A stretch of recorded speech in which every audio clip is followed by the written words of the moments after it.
I refused to hand over my dream house fund to my brother, revealing his gambling debts and my parents' manipulation. Still, I helped arrange a house legally in his wife's name, then carried on with my life. My whole life, I've been obsessed with properties and design. As a kid, I dreamt of houses, and that passion eventually led me to become an architect.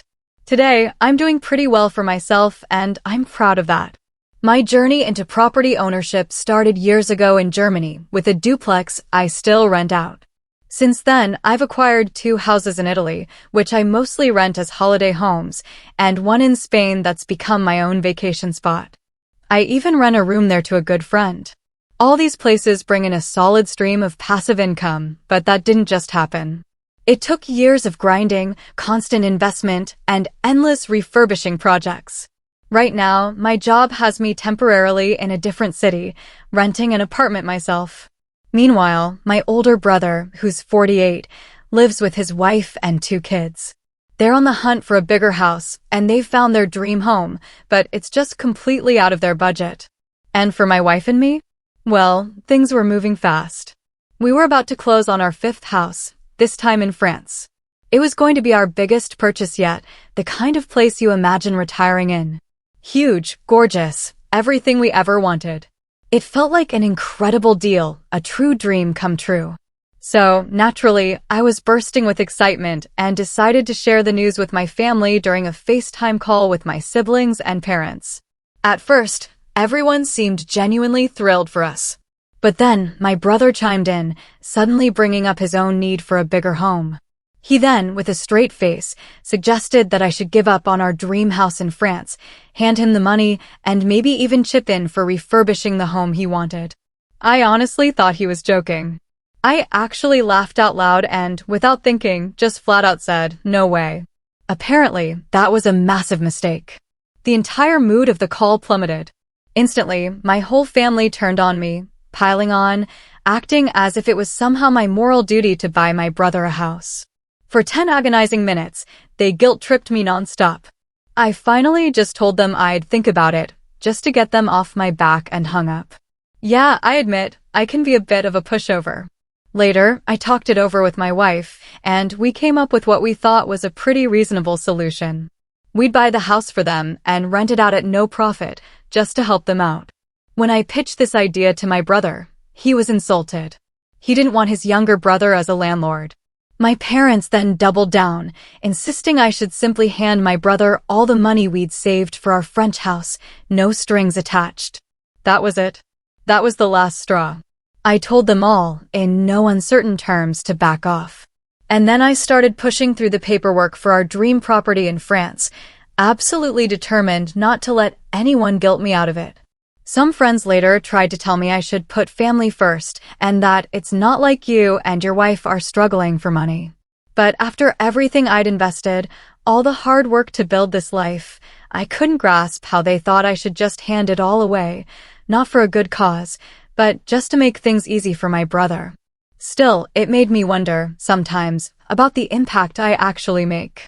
My passion, my livelihood, it's all tied to real estate and design. Every property I've worked on, I've personally designed and refurbished, going out of my way to source materials and labor locally. Someone once told me, "The road to success is paved with moral ambiguity." That phrase really stuck with me. We live in a world that celebrates success, but rarely questions the methods. It's tough balancing ambition and morality, especially when the lines start to blur with your own family. My wife and I have been through quite a whirlwind this past month, and I feel like I owe an update, especially with the clarity I've gained. Honestly, sharing all this feels almost therapeutic. Things got a lot wilder than I ever expected. Not long after that initial conversation, and thanks to some honest advice from friends, the pandemic situation in my temporary city worsened, and I found myself back in Spain. It was there that I truly realized I'd made the right choice about everything. My wife and I decided to move forward with the house in France. We both saw how much sense it made. We also made a big leap and decided to sell the 2 homes we owned in Italy. We hadn't visited them in ages. They were just rented out. The decision had 2 motives.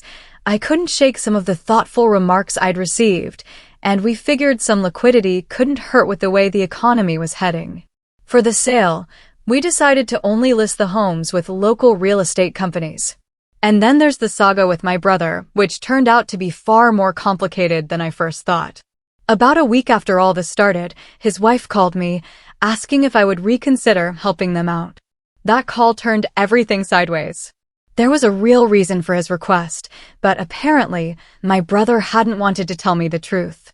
I made it clear to her, either he came clean himself, or there was no point in discussing anything further. A week later, my brother finally called me. He laid everything on the table. Turns out, he had developed a gambling problem over the past 2 years and had gambled away a noticeable percentage of their savings.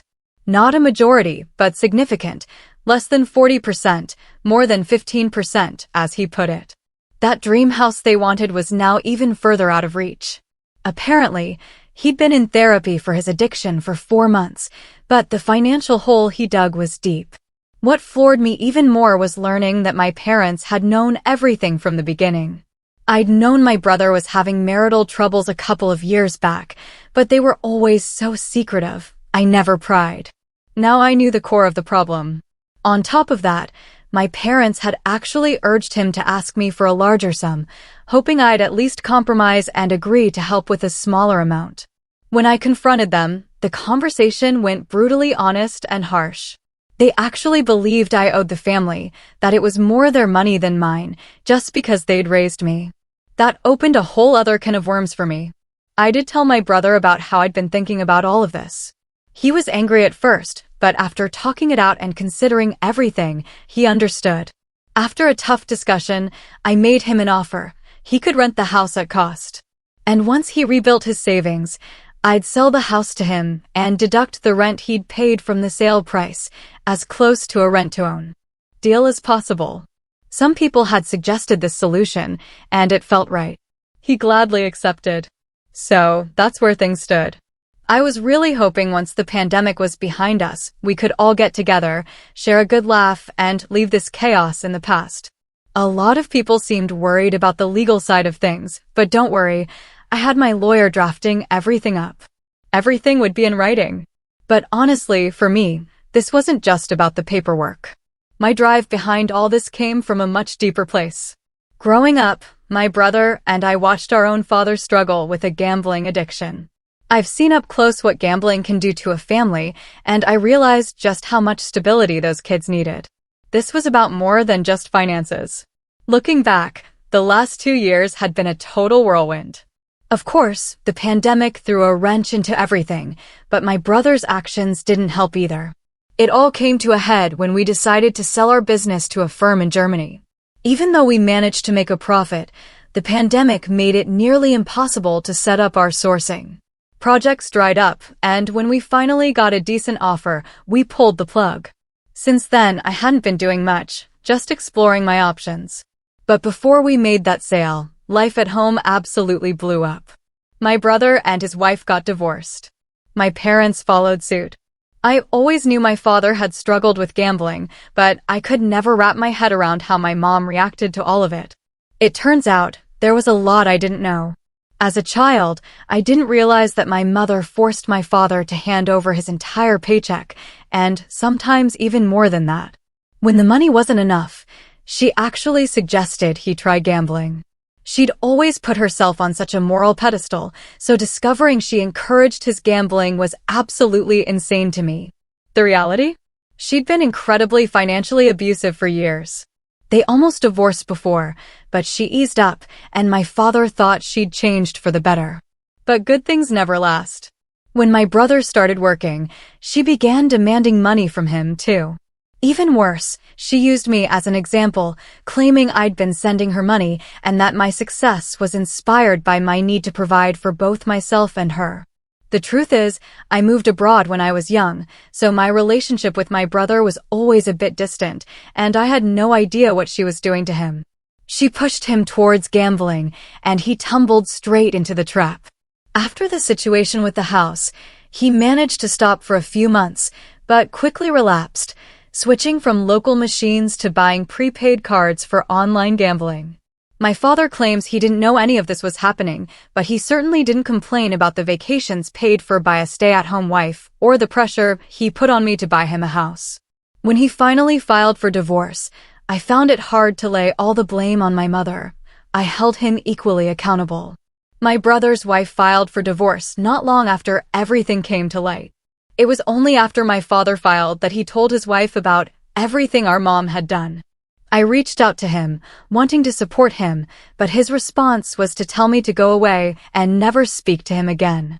Now he's with his girlfriend and, according to his ex-wife, still gambling. His wife is still living in their house.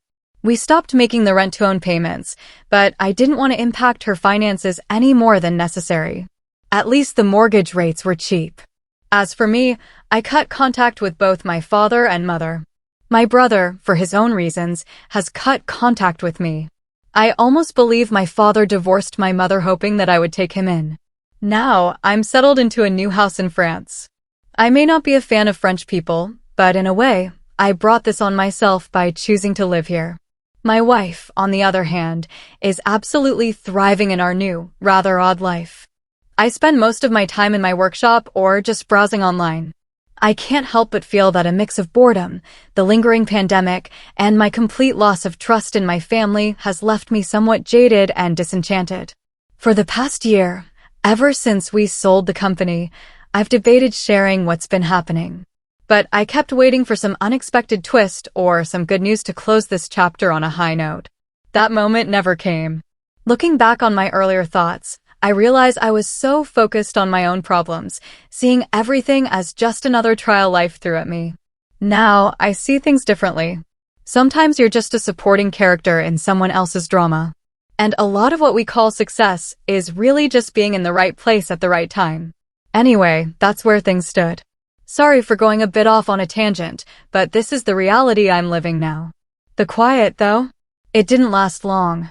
2 months ago, a registered letter from the notary landed on our doorstep like a brick wrapped in twine. Apparently, the east wing of our house came with a droit de usage et dehabitation attached to it, a lifetime right of use reserved to the previous owner's aunt.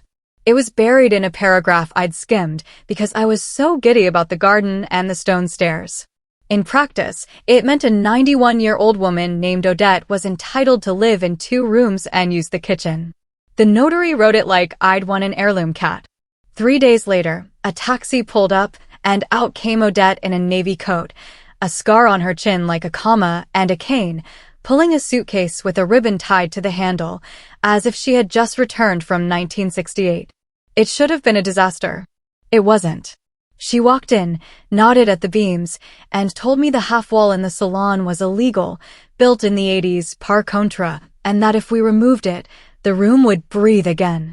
I've worked with structural engineers who speak in millimeters. She waved a stick and was right to within a finger. She'd been a seamstress, and it turns out a life spent pinning seams trains your eye. My wife fell in love with her immediately. I pretended to grumble and then knocked down the half wall on a Saturday morning while Odette made coffee like medicine. There was more. In the granary, behind a packing crate left by the previous owner, she pointed to a plank that overlapped old nails in a new pattern. We pried it up and found a low-crawl space no one had touched in decades. Dry as a bone, it held a tin trunk with postcards, ration cards, a rolled set of the original plastering elevations for the main staircase, and a pencil plan of the house from 1894 with notes in violet ink. Not treasure, but close enough for me. I spent a week flattening the drawings under books in my workshop, feeling my jaw unclench for the first time in months. I don't know how else to explain it, but having a stranger know your house better than you do forces a kind of humility I haven't allowed myself in a while. Parallel to Odette becoming a fixture, shuffling around in slippers and insulting our olive oil, the situation back home finally boiled over. My sister-in-law called me in tears. I'd known the payments on her house had gone sideways. What I didn't know was that the bank had started the search. There's a particular tone banks take when they smell blood. It's almost polite. I flew in and sat with a man in a gray tie who kept saying policy as if that word were a door he could close in my face. We spent 2 days in offices that all looked like they'd been cleaned of personality. In the end, we found a path.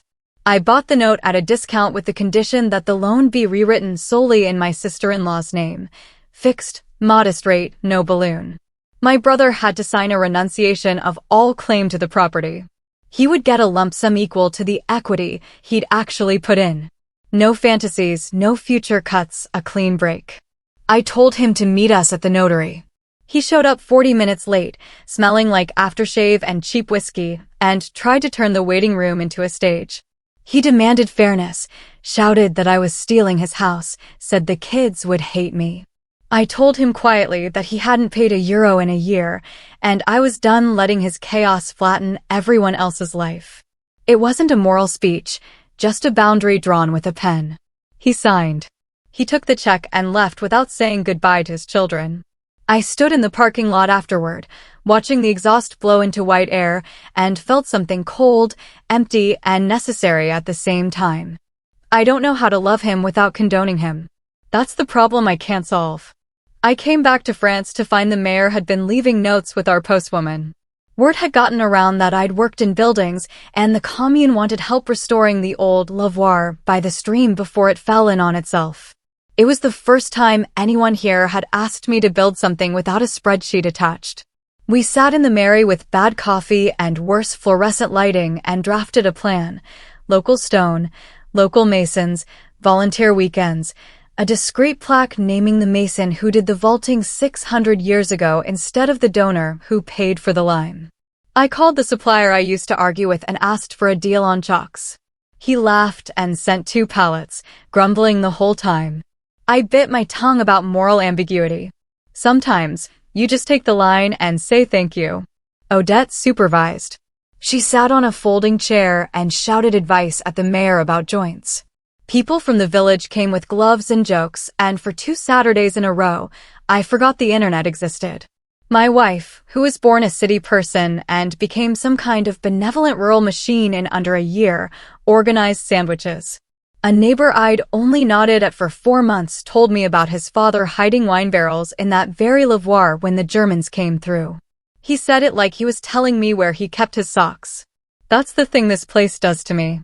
It makes me understand that the work I've done, the glass, the concrete, the speeches about sustainable sourcing, only means anything if it sits in something older than my ambition. It wasn't all pastoral. The preemption office tried to block us on a technicality, claiming historic servitude across our back garden needed reopening so the wine grower uphill could bring his tractor through. I went 5 rounds with the architect's desk, bitter tirades about nuanced shutters. This country can bury you in paper and then ask why your hands are dirty. In the end, Odette marched into the mairie with a folder of photos from 1952 showing the original access path running along the stream, nowhere near us, and the mayor squinted, muttered, and stamped. The tractor now passes behind the fence where the brambles are thickest, which is where it always should have been. My mother tried to worm her way back in through a mutual acquaintance. I blocked her. My father sent a postcard with a drawing of a beach on it, thinking of you. Life is short. I put it in the tin trunk with the ration cards. If I was a supporting character in their drama, as I once wrote, I bowed and left the stage. The kids came to stay with us for a week during the school holidays. They played hide-and-seek under the walnut tree. Odette taught them to cut an apple so the seeds fall out like stars. My sister-in-law stood at the kitchen sink and cried into a dish towel quietly, the way people cry when they've been loud too long. I handed her a glass of water and didn't say anything because there was nothing to fix in that moment. The mortgage is in her name now. The house is hers. I'm still paying for the mess I offered to pay for, and I don't regret it. Work has crept back in through the side door. A small town nearby wants to turn their unused school into a clinic and apartments. I told them I'm not a firm anymore. They told me they didn't want a firm. They wanted someone who would pick up the phone at 7 a.m. when the roofer said the South Truss was powder. I said yes. I've been spending mornings in cold classrooms, measuring windows that don't match each other by the same amount twice. It feels like starting over, and I like that. I'm not sure what that means for money yet. At night, Odette falls asleep in her chair, and I carry her slippers to the foot of her bed. Before she closes her eyes, she says the same thing: the houses will outlast you. It sounds fatalistic. It isn't. It's permission to do the work and stop performing the performance of doing the work. The school became a clock I woke up inside of. At 6:12 one morning, the mayor called to say the south classroom's floor had the bounce of a cheap trampoline. By 8, I was kneeling with a headlamp, peeling up vinyl tiles like old bandages off a sleeping animal. Underneath black adhesive that smelled faintly of ships and summers the first didn't have, the diagnostic came. Wrote collinear on a form with the detached pity of a pharmacist. And then the site froze. I stood in a room with a chalkboard that still said Les 4-0 du Noël and tried to explain negative pressure and containment to a roofer who had learned his trade from his grandfather and looked at me as if I were proposing to catch smoke in a sieve. We did it right. The damage team arrived in suits like astronauts with a unit that hummed like a polite refrigerator, and I watched them work the way I used to watch glass cut. Precise, nothing performative. All stakes, the budget side, and protested. I went to the department meeting with my jacket still dusted in lime and gave my stupid little speech about a clinic that would spare someone's mother a 40-minute drive in winter. A woman with a pen that clicked like Morse code stared at me over her mask and said we might be eligible for a line item. I had to pretend I understood.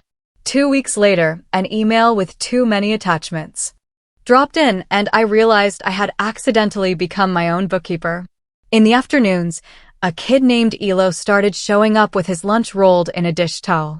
He has hair the color of the sky behind factories and the lightest hands I've seen in years. He is saving for a 205 GTI, and none of US will let him die in. He taught me a new way to tuck a joint up under a warped sill. He called it metamorphose, and Odette shouted from her chair that if he called it that again, she'd wash his mouth with Vichy water. She has an opinion about every board in this village. We argued about shutters with the ABF, and she won from the kitchen table by sending the mayor off with a stack of photos from 1957 where the original slats caught the light like fish. In between site meetings, hairline negotiations, and a running war with a supplier who swears the lime is fine if you know how to use it, life in the house tilted. Odette asked me one evening if I could take her to town early because she wanted her hair set right, which is how you know you are entrusted with something you didn't ask for. On the way back, she told me, matter-of-factly and staring at the road like it could unblink, that she had sewn side seams into coats that weren't hers in 1943 because people needed to hide papers in a place hands didn't go when they were searched. She didn't use the word clandestine. She said critique. I told her I found another pencil line under the stair when I took down a piece of the skirting, an initial no one has any memory of, and she said the man who drew those lines had a laugh like a bicycle bell and left one November without his hat. We didn't go looking for his hat. That night, she ate 2 poached eggs and told my wife her olive oil was still an insult to olives. A week later, she dropped a glass in the scullery, and when I reached for her hand, the skin opened, a need useless as petals. In the emergency room, the doctor called me Monview, and Odette called the doctor Petite, which he was not. We left with stir strips and a sheet of exercises for her fingers and a date circled on the calendar for a checkup they recommended, and she dismissed. She died on a Tuesday, like the house had decided Tuesday was the day. I found her slippers parallel at the foot of the bed, the ribbon on her canvas suitcase tied like a thought. The pompous funebras came with gestures practiced to the millimeter and a kindness that didn't insist on itself. The mayor sent flowers with a card that was too formal and exactly right. People from the village filtered in, carrying tarts and anecdotes like tools. I put the ration cards and the postcard sheet back in the tin trunk and hated the sound the lid made. The notary called with a voice that could have read bedtime stories and told me there was a testament, wrinkled and sure, that left her singer machine and a pair of pearl-handled scissors to my wife, the postcards to the commune, and a sentence to me. Rendez Louis S.A. respiration. Give it back its breath. The East Wing is ours now by law, but the room she slept in still smells faintly of lavender and stubbornness, and I shut the door only when the sun hits the wall in the afternoon and makes the old plaster look like cream. The previous owner's nephew turned up in a sweater with elbow patches and suggested there must be some compensation, some residual right that clung like smoke to the curtains. The notary adjusted his glasses and turned him into a polite memory. After the funeral, Elo came over with a Tupperware as if grief takes leftovers. He stood in the doorway of her room and said, "Law." And I, ridiculous as ever, wanted to measure what straightness means. The clinic has a roof now, where once there was only bravado and sky. We took the west wall apart stone by stone and put it back with a lintel that settles in your chest when you stand under it. The children of the village came one Saturday morning with little gloves and drew suns in the dust on the blackboard. And I almost told them about our debts, laughed when a joint went wrong, then realized I was already telling them by showing them where not to put their fingers. My sister-in-law brought my niece and nephew for the weekend, and they named the attic Locke's Toys because of the apple seeds trick and the way dust looks in a shaft of light if you're 6.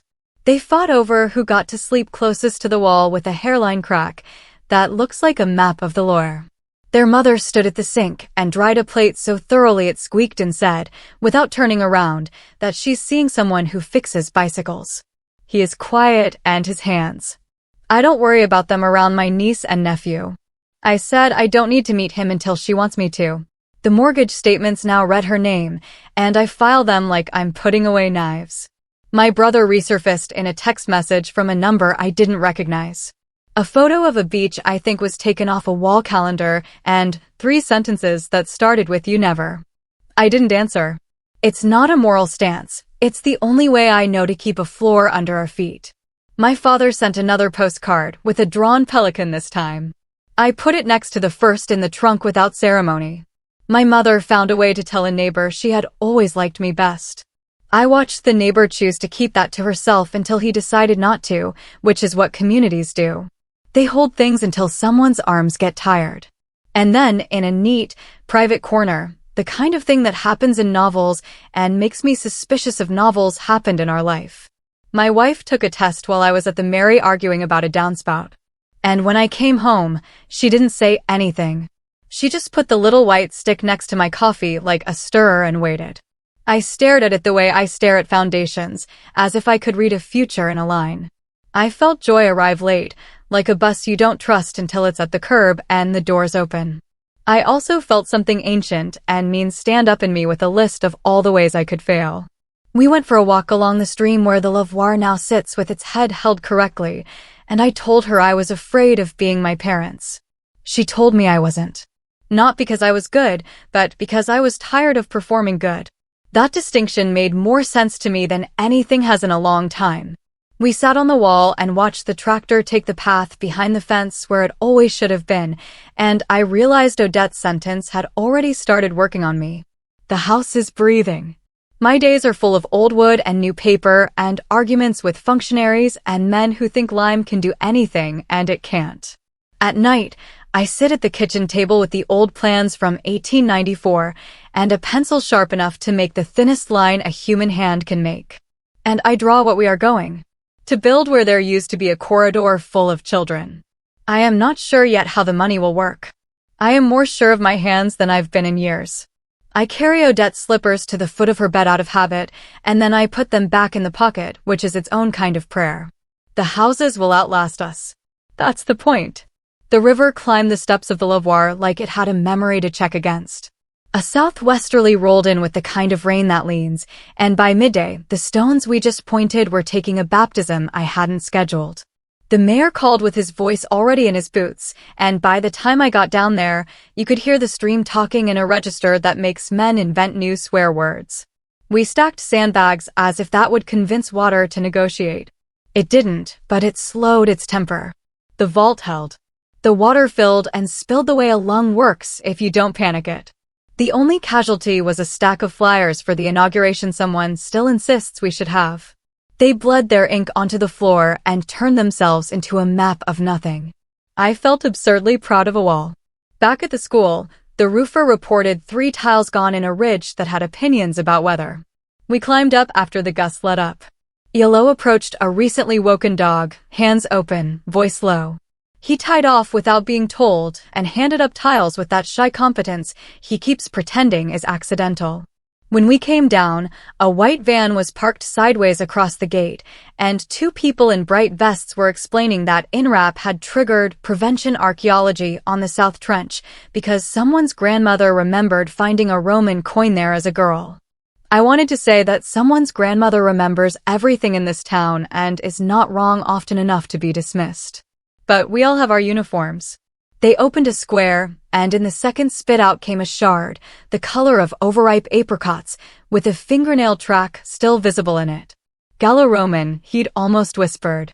Work paused in the most civilized way you can pause work, with a folding table, a pot of coffee that could have hauled a tractor, and a brief lecture about tile manufacturing in the 2nd century. We moved the line of the drainage 10 centimeters, and the archaeologist, who had an earring so small it was almost a confession, smiled like I passed a test I didn't know I was taking. It means my slab weights. It means that when you sit to have your blood pressure taken one day, you will also be sitting over a floor that remembers a hotter kiln than ours. I adjusted my drawings and didn't pretend the delay wasn't expensive. Then went home and put my hands into a board of walnut I'd been saving for no reason until now. The walnut came from a tree that used to shade a man who can no longer lift his own coffee. And I thought making a cradle from it would be tidy. It wasn't. There were worm runs in its heart and a twist along the grain that would have taught me humility if anything else hadn't. I planed and cursed and saved what could be saved. A neighbor offered 2 planks of cherry he'd been hoarding for a staircase he'll never build, and I took them like a penitent. I drew a radius for the rockers with the same bowl I use for soup. I cut the mortises by hand to slow my hands down. I sanded until the edges felt like things that knew they were touched. I kept stopping to check a half-moon of white plastic with a faint pink line on it, like it might have changed its mind while I wasn't looking. We went to the first sonography, and there was a grainy heartbeat like a bird tapping inside a jar. I've never been so grateful for a technician who didn't make eye contact and for my wife's hand finding mine without theatrics. On the way back, we bought a pack of the good butter and a jar of the correct mustard because superstition needs props as much as religion does. At home, I laid the cherry boards on the benches and felt my brain make space where a fear had been squatting. The department sent 3 more emails with attachments that multiplied if you looked at them directly. I spent an afternoon in the Mary with my sleeves pushed up, a calculator, and the mayor's reading glasses on my nose because his were closer than mine. The woman from the region who clicks her pen like she's telling secrets finally said the phrase subvention exceptionnel in a tone that meant this was as much luck as it was merit. I said merci and didn't add anything about morals. The ABF came back about signage, and the shade of white allowed for clinic corridors, as if you can codify the temperature of calm. We'll paint them a white that has a little milk in it. I don't win these arguments, I just lose them into a color I can live with. My sister-in-law brought the kids and the man who fixes bicycles. His name is Rain, and his hands do not make me worry. He stood in the yard and adjusted a brake so it stopped squealing like a bad night, and I realized quiet is measurable if you set the right instrument against the right noise. He doesn't try to be liked. The children like him. That is enough metric. We walked down to the stream and pretended to be experts about fish we didn't see, which is a good way of letting a child narrate their own day. Back at the sink, my sister-in-law rinsed lettuce as if she were trying to get a story off each leaf. She's learning to be a person who isn't only someone else's emergency. I handed her a towel, and she dried the bowl with deliberation and said, "Itila," by not waiting for me to consecrate it. A man in a sweater with elbow patches came back with a handwritten will he wanted me to read, as if law could be cured by penmanship. He asked again about the old singer, softer this time, as if the machine might hide behind me, and he hoped I'd give her up to spare her embarrassment. The notary had already made the testament do its small magic. My wife put the scissors and the singer on the table and let his eyes understand he wasn't being refused. He was being placed in the line of things the dead had decided. He left holding nothing, and I felt sorry for him almost to the end of the drive. Grief can make a thief. It can also make a neighbor. He waved once, and it was not sarcastic, which is something. My father stopped sending postcards. A friend from a town with a name that sounds like a song called to say there had been a heart attack, a bench, a passerby. I didn't fly anywhere. I sent a wreath that didn't pretend it knew him. I went to the workshop and stood with my hand on the cradle's rail and told the empty room I was sorry we broke each other the way we did. I do not know if that sentence lands anywhere. Maybe language just evaporates and what's left is whether or not you return phone calls. My mother left a message via someone else that she would like to see the baby when it arrives. I removed the battery from the kitchen cordless and put it back in wrong on purpose. Some refusals need choreography. On site, the archaeologist found a coin after all. 3rd century. The face worn down until it looked like a thumbprint cast in bronze. He let me hold it, flat on my palm. And, for a second, the idea that all of this is new felt ridiculous. We cut a small panel into the corridor wall and set a niche with a glass front where the coin and a tile fragment will sit with a typed card done in a font the ABF will allow. It's performative. It's also true. The school will become a place where you wake for bad news, and you will also look at a small round piece of metal that outlasted men who thought they were the point. The tempete took a shutter off the kitchen that we had been pretending was fine. It wasn't. Elo and I hung a new pair that actually closes without threatening your fingers. He passed some exam he swore he hadn't studied for and arrived one morning with a grin so sideways it had to be honest and a new to him 205 that starts like it means it. He parked at angles until my wife taught him to reverse like she teaches breathing, with your jaw unclenched. Odette would have called him a donkey and then kissed the crown of his head when he turned away. When we put the shutters up, she would have approved by insulting the color, and I realized I had stopped hearing her voice like an ache and started hearing it like a tool you reach for without looking. We held no inauguration for the lavoir. People just started using it. A woman rinsed a sprig of thyme there and left a thank you in the form of gossip I didn't need. A boy on a scooter flaked water at his friend and was surprised by how cold history can be, especially in June.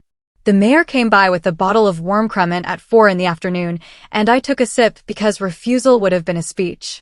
He told me there will be elections next spring and looked at me the way men look at other men when they are assigning chores disguised as honors. I told him I get hives from fluorescent lighting and minutes written in the margin with a square. He laughed and said that was unfortunately the job. At night, the house breathes quietly through the old lime and the new glass, and I swear you can hear the way the east wing is sitting easier on its stones. I keep the singer covered with a tea towel the way Odette did. The cradle waits by the radiator with a patience that makes my chest go hot and then cold and then hot again. The first kick was a tap, like someone testing a wall with a knuckle. We lay there in the blue of the not yet morning and didn't say anything because there wasn't anything to fix. I went down to the workshop later and planed the last whispers off the rockers until the shavings came off like ribbon. I do not know how we will sleep, or if the clinic will hit its dates, or if the Regent's pen will click, yes, one more time. I do know that when the river rose, it told us who we are to it. And when the tile came out of the ground, it told us who we aren't. The rest I'm building, one joint under a warped sill at a time, until the rooms we live inside of and the rooms we make for other people both remember how to take a breath without being told. What a journey, right? It's been incredibly challenging, but also deeply fulfilling in ways I never expected. What would you have done in my shoes when your own family turned on you like that? Or have you ever found yourself in a situation where you had to choose between your blood relatives and your own future, your peace of mind? Let me know in the comments below. I really want to hear what you think.